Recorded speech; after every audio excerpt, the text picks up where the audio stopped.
name is Amit Behel, and the character that I played in Sharps was Corporal Barabbas Hakeswill, and who gets promoted to be Sergeant Barabbas Hakeswill. And he's obviously the illegitimate child of Obadiah Hakeswill, who we all know was, uh, a menace, and also was somebody that Sharp was always looking forward to killing. And so that's the character.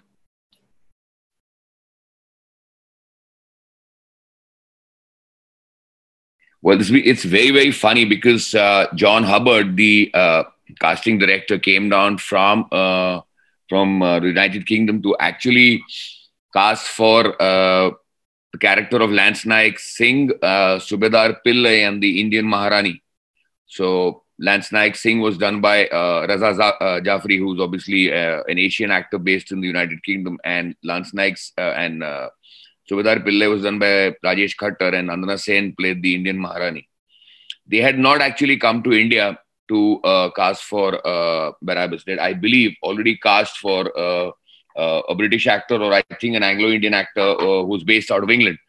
But it's when I met John Hubbard, and uh, you know, and they had mailed me the sides for Lance Naik Singh, and obviously Lance Naik Singh was supposed to be with a beard and with hair, and so Vedar Pillai was obviously supposed. So, and I mean, I'm clean shaven, I'm bald, and so when I went to meet Hubbard, and John Hubbard looked at me and he said that, all right, let's read for this, but there's something else up which I'm thinking about. And then he gave me the sides for Barabbas. I just read them very flatly. And so he says, can you come in again after 2 days, or after about 3 days? And when I reached on the third day, Tom Clegg, the director, was there. And by the time I had read the slides of, for the sides of Barabbas, the part, and so I read with John Hubbard, and with Tom Clegg, and in a and then the next day, I get a call from Alex Sutherland, from one of the executive producers from Celtic Films from the UK, and he says that you're on for this part, and that's how I got Barabbas. And the funny part is that I didn't even know the importance of Barabbas, because we don't get sharps here and on Indian TV. It's my friend and colleagues who worked a lot in England, and who've been reading a lot of Bernard Cornwell novels, and who've also watched the earlier episodes of Sharps, told me how important this series is and how important this part is. And of course, once I met Sean during the shoot, then I realized how important this part is. And so this is how actually they came to cast for somebody with a lot of hair and a beard, and who was very Indian looking, and they landed up casting me for an Anglo-Indian part, and so this is how I got the part. And of course, I did audition for something else, but I got something else.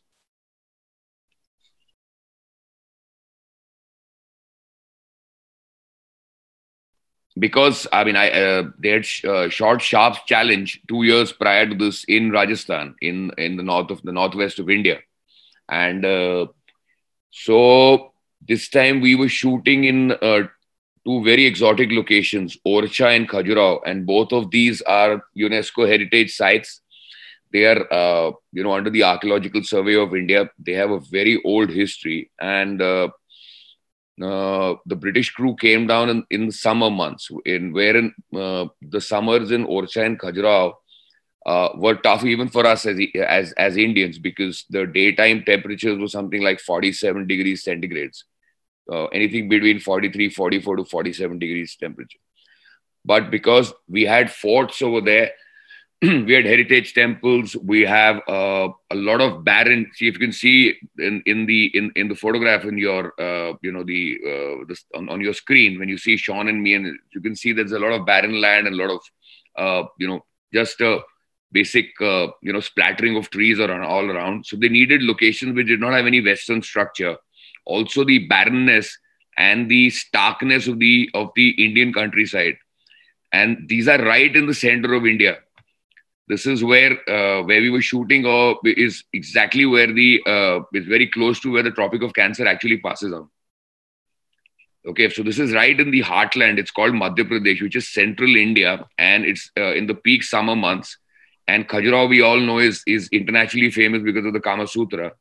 And so Orcha and Khajuraho both are heritage cities, visited primarily by a lot of Western tourists. And luckily, when we were filming, it was absolutely non-vacation time, because we were talking about the summer months where even the locals shy away from staying there. So it was tough conditions, but a beautiful location and a great, the 8 weeks that I spent with the crew and the cast. I think it's memories of a lifetime.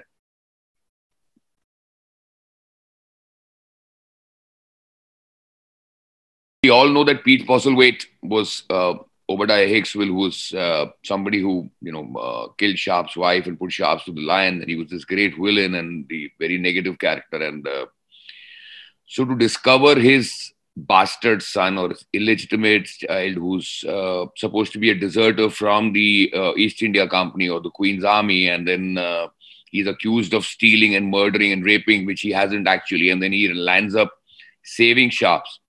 So there's a lot of undercurrent. There's a lot of the character had a lot of edge, a lot of silences that I had to play with, because there's a lot of brooding. There's a lot of depth in this character, and there's a lot that he is living with.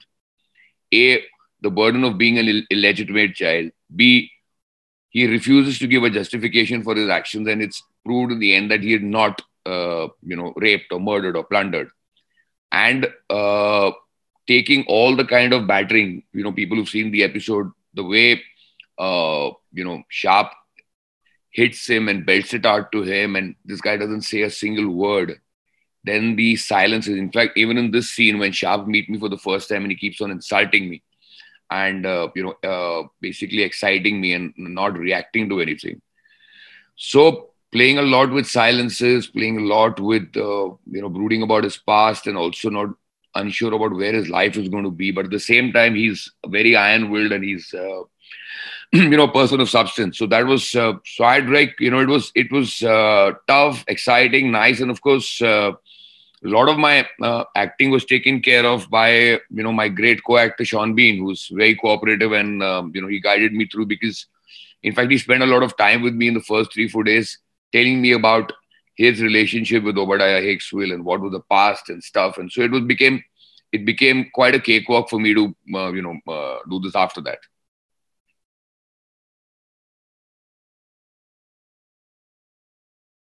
Oh, well, Dara's still a friend. We are on social media, and of course, I don't think Dara, so it was doesn't stay in England any longer. So so does Sean. I think both of them stay more in the United States rather than they do in England. But I hit it off very well with them, because I guess I was the only Indian actor who used to hang out with the British crew more than I did with the local crew, because working with Sean, I realized the level of professionalism that this man has, because he would shoot in the sun the entire day, and then he would hit the gym after that.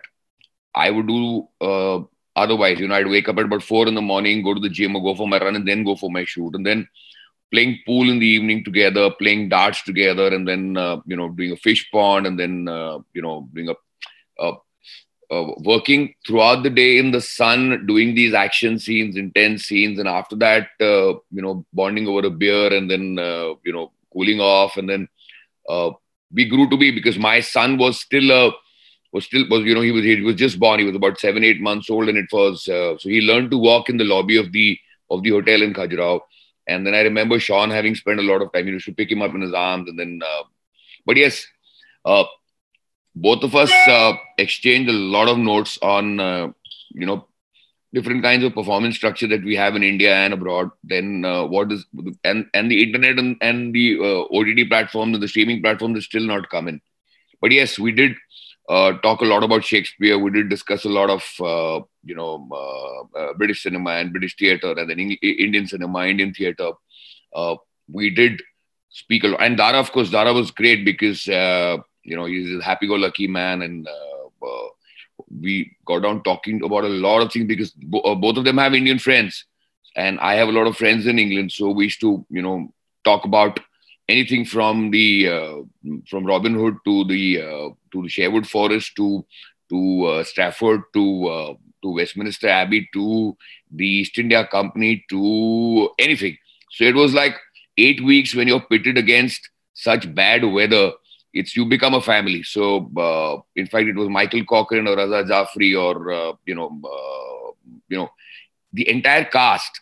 In fact, even Tom and James Aspinall, the DOP, we became like one extended family. And of course, the fond memory that is still there. And of course, Sean is a huge international star, and it was a pleasure working with him. But the best thing about him was that he never let his international stardom ever come in the middle of his performance. Because when the director would say action, then he would just be the character, and he would stay there till cut. And it was great. And he realized at that time that I'm a pretty well-known name in India.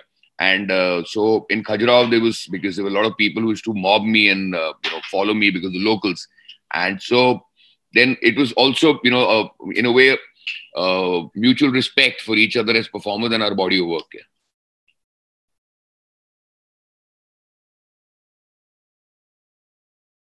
I hardly had any makeup because I was told by the makeup people I would just go into the van in the morning and they'd give me a whole big bubble of sunblock. I should just put that on my face and just go and shoot. If you can see from the photograph behind you. And the costumes, of course, they were very detailed. Sujata Sharma, who did the costumes along with the British costume, they're very authentic. They were aged very well. Whether it was the British Army, the East India Company, the kind of fabric that was used. And because there was a lot of action, in spite of this looking very heavy, it was very easy on one's body.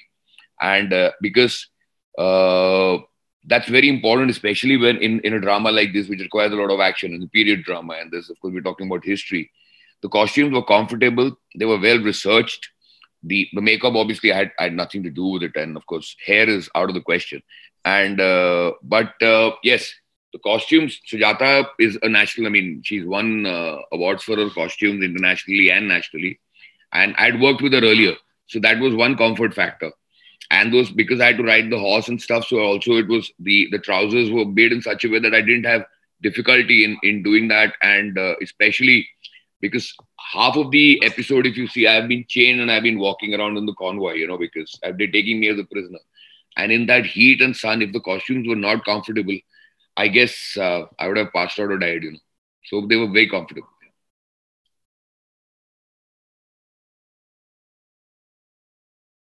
Well, I had seen Tom's earlier film, Mountbatten, The Last Viceroy. So I was really impressed with his technique, his direction.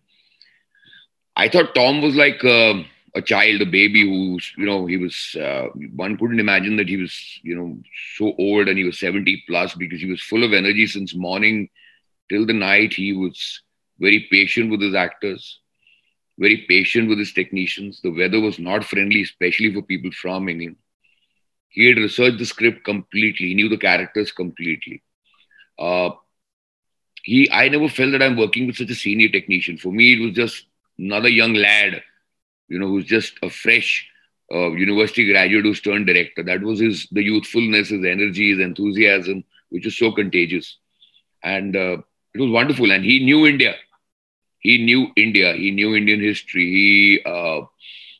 His sense of history, sense of characterization, his sense of drama, his sense of technique, camera angles was perfect. So I got to learn a lot from him, a lot from him.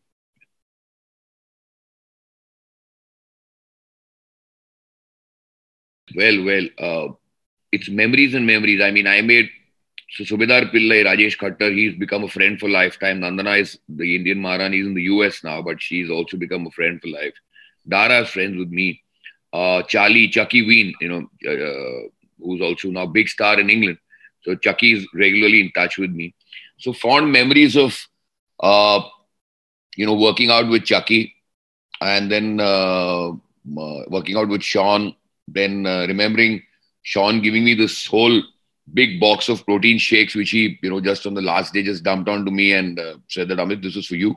And I used to always envy him and he used to have these Myoplex protein shakes because we didn't get them in India at that time. So he gave me this big box. Then parting with the crew, there was, because every Saturday either the Brit crew or the Indian crew would throw a party, and sometimes the technician and the production unit would throw a party. And, getting international cuisine and local cuisine in the jungles of Khajuraho and Orcha in subhuman temperatures and conditions was wonderful. It was I mean, unbelievable. Uh, Also got to explore a lot of Khajuraho, which maybe I wouldn't have if I was you know after. In fact, it was just 3 years ago when I went to Khajuraho for the Khajuraho International Film Festival, and all the locals and the restaurant owners remembered me from that time. That when I'd come down, because 8 weeks in Khajuraho and going to Raja Cafe, which was been there from the time from EastEnders. So there was people from the crew who had come to Khajuraho 20 years ago with a British crew, them remembering this, uh, chatting up with Michael Corcoran and Jonathan Coyne and Jonathan Pope and Chucky Wen and Beatrice and, all these, the amount of exchange that we did in terms of art, culture, history, uh, cinema, family values. It's incredible, So it's just been, it's just it's I mean, I miss those times, and I was hoping that when Bernard Cornwell writes Sharp's Assassins, he includes Barabbas in one of the. I haven't read the book though, so I hope he's mentioned, because I was in fact quite disappointed. In fact, I'd spoken to John Herbert that after having been promoted to sergeant and doing such a wonderful service to Sharps, why is Barabbas not in his service or on his side, and why is Barabbas not been included in any of the other chapters of the other books? So I'm hoping that Bernard and these people take small mercies on Indian actors like me and the character Barabbas, and they include me in for the series.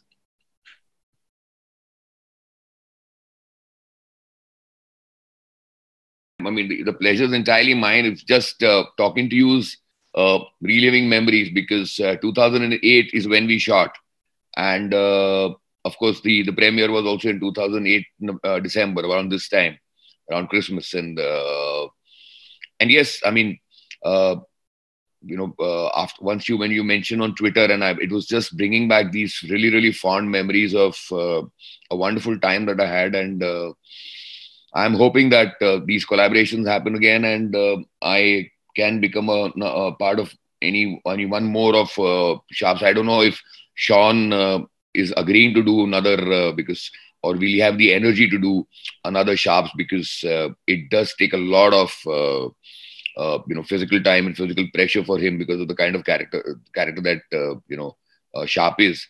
But thank you so much for inviting me, and it's been a great time. Thank you.